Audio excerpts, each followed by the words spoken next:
Hey y'all, welcome back to another round of physics. I should probably put a couple of demos in right here. So here we go. The first thing I should talk about though is how we can conceptualize an atom. And what I've put here is the nucleus. I've just put a positive charge here. And then we have an electron whizzing around that. Now, rather than thinking about that electron as a point particle, I'm going to think of it in its circuit around the nucleus as a current carrying loop. And in a material, say an iron paperclip, you could think of this iron and the electron as being completely randomly oriented in a material. Okay? So you have all these iron atoms, they're each oriented in some goofy way. And so each of these current carrying loops are randomized, they're not aligned. Now, the interesting part is what happens when we apply an external magnetic field? Well, according to the work that we just did, the external magnetic field will exert a torque on these current carrying loops in such a manner that the face of those loops, the n hat for each of these little loops, is going to want to align.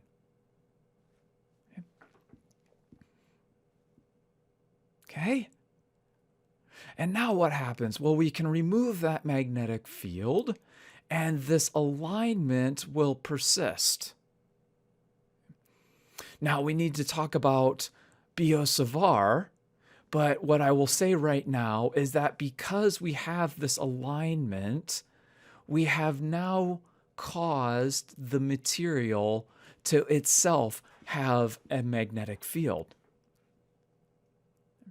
Now, based on how this alignment occurs, if this alignment occurs in order to strengthen the external magnetic field, in other words, if the alignment of these atoms ends up being in a direction that is parallel to the external magnetic field, we call those materials ferromagnets.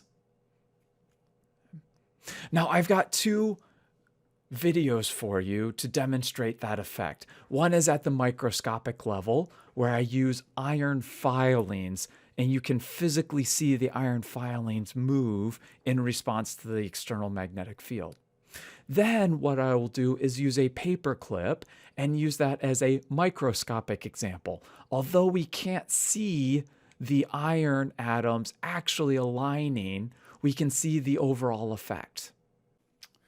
Okay, so what you see in front of you right now is just a compass, and I'm just using that as the detection device for the magnetic fields. So I have some iron filings here, and we notice that when we bring the iron filings close to the compass, nothing fancy happens. Okay, so that's step one. Now the next thing that we're going to do, we're going to take our iron filings, and this might be a bit hard to see. I'm going to take this magnet, and I'm just going to start on one end of the iron filings, and I'm going to drag that magnet to the other side.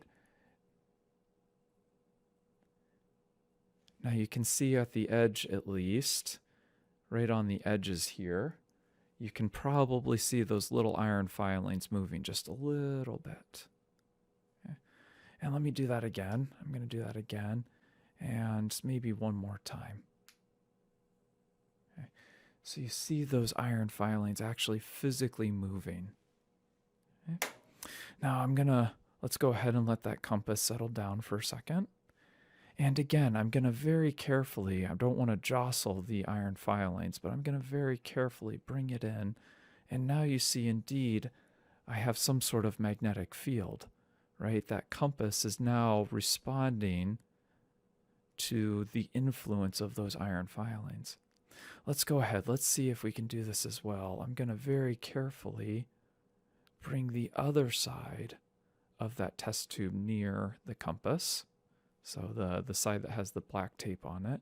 And you see now, okay, it's pushing the needle away.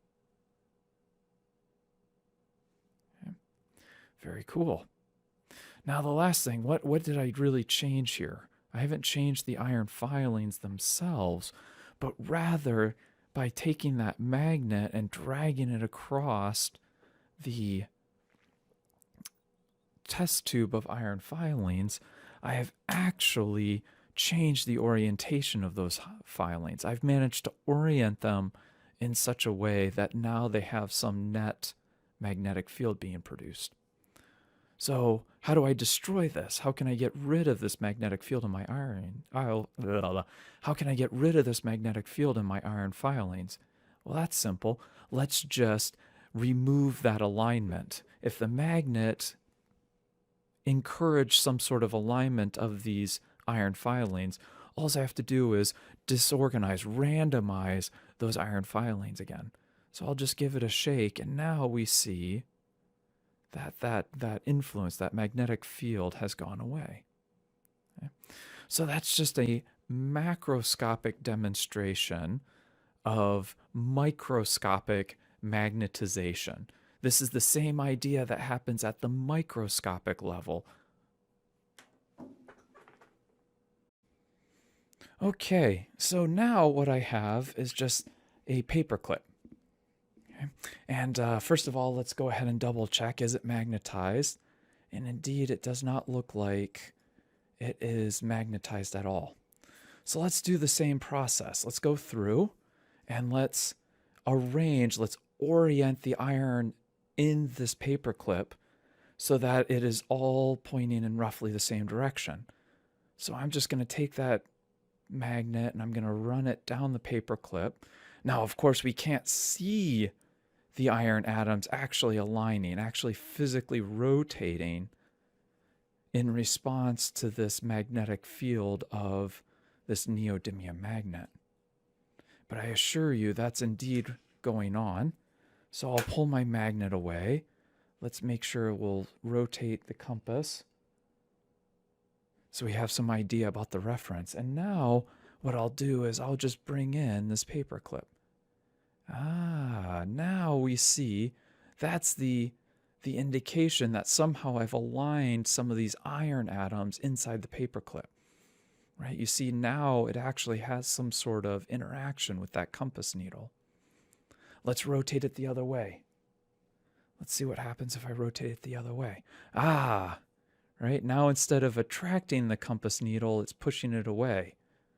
Once the other side, the back end of the needle. Okay, very good. So now how do I get rid of this magnetization? When we were dealing with the iron filings, all we had to do was shake the bottle, and that got rid of it. How about for a physical object? How do I microscopically randomize the atoms in here? Well, one way to do it, here we go.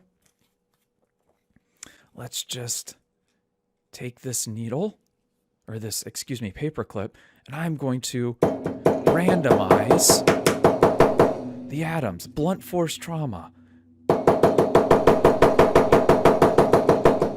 Again. Oh, sorry.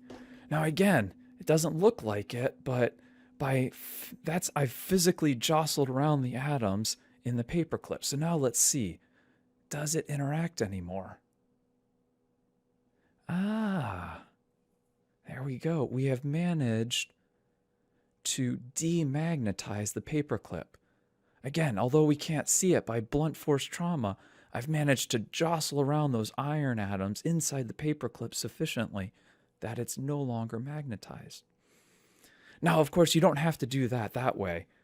You could, for example, simply heat up the paper clip. If I make it warm enough, that will give the iron atoms enough kinetic energy to start rotating. They'll jostle around and start rotating on their own. Cool, huh? When we have this alignment of the iron atoms, we have what's called magnetic domains. Okay? They are regions in the material itself where the atoms are all aligned. I have a video demonstrating, again, on macroscopic level magnetic domains. Here's a second video of microscopic magnetic domains. Now I need to explain in this second video, each of these colored gray patches are a group of atoms which are aligned in a particular direction. So the gray color for a given group says they're all aligned in the same direction. And then the various gray colors, why you see this patchwork, is because each adjacent section has a slightly different alignment. Okay. Now what we can do in this video is that you'll see the light areas and the dark areas have different alignments. But as we take a magnetic field, an external magnetic field, and crank it up, what you'll see is that these patches within the material will slowly grow so that they all have the same alignment. That means that the material is now magnetized. Well, that's all I have for this discussion. Those are just some prompts for future thought. I guess thank you for your attention. I'll see you next time.